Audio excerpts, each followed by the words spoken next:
বেগম জিয়া আমাদেরকে বলেছেন অনেক সময় যে দেখেন হুজুর, আমরা ইসলাম প্রতিষ্ঠার রাজনীতি আমরা করি না, তবে আমাদের পরিষ্কার অবস্থান হলো এই যে আপনারা যদি ইসলাম প্রতিষ্ঠা করবার জন্য দেশে রাজনৈতিকভাবে সামনে অগ্রসর হয়ে যেতে পারেন, আমাদের বিএনপির পক্ষ থেকে সহযোগিতা পাবেন, বিরোধিতা পাবেন না।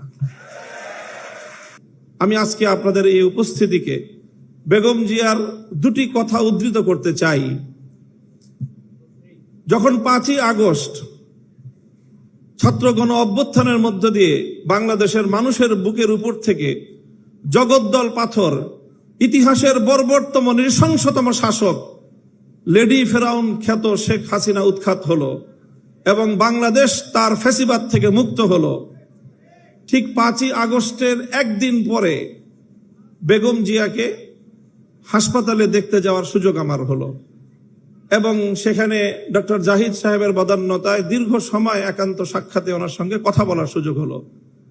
চিন্তা করেন, যেই মহিলা অশীতিপর বয়সে জীবন মৃত্যুর সন্ধিক্ষণে দাঁড়িয়ে যার দ্বারা এমনভাবে নিগৃহীত হয়েছেন, অপমানিত হয়েছেন, নিজের প্রিয় বাস্তু ভিটা তাকে ছাড়তে হয়েছে এবং জীবন মৃত্যুর মাঝামাঝি দাঁড়িয়ে বছরের পর বছর কারাগারে তাকে নিক্ষিপ্ত থেকে মৃত্যুর প্রহর গুনতে হয়েছে, যার উপর অত্যাচার এবং নির্যাতনের কোনো সীমা ছিল না, সেই বেগম জিয়া যখন জানতে পারে তার সামনেই তো ঘটছিল বাংলাদেশের এই পরিবর্তন, পট পরিবর্তন, শেখ হাসিনার এই পতন, স্বাভাবিকভাবেই তখন তো তার সঙ্গে কথা বললে প্রতিক্রিয়ার মধ্যে শেখ হাসিনার কিছু পর্যালোচনা, শেখ হাসিনার শাসনামলের কিছু জুলুম নির্যাতনের কিছু বিবরণ, তার ক্ষোভ, তার দুঃখ, মর্মবেদনার কিছু গল্প উঠে আসার কথা।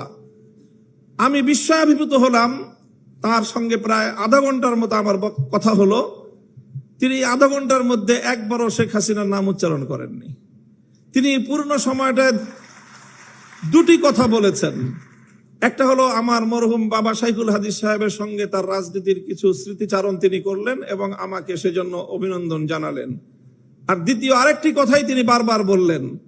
তিনি বললেন যে আপনাদের কথা মানুষ শুনে, আপনারা মানুষকে গিয়ে বলেন, দেশের জনগণকে গিয়ে বলেন, কেউ যেন দেশের সম্পদ নষ্ট না করে।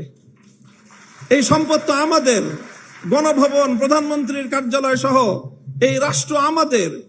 মানুষকে শুধু একটা কথা বলেন, যেন কেউ এই রাষ্ট্রের কোনো সম্পদ নষ্ট না করে।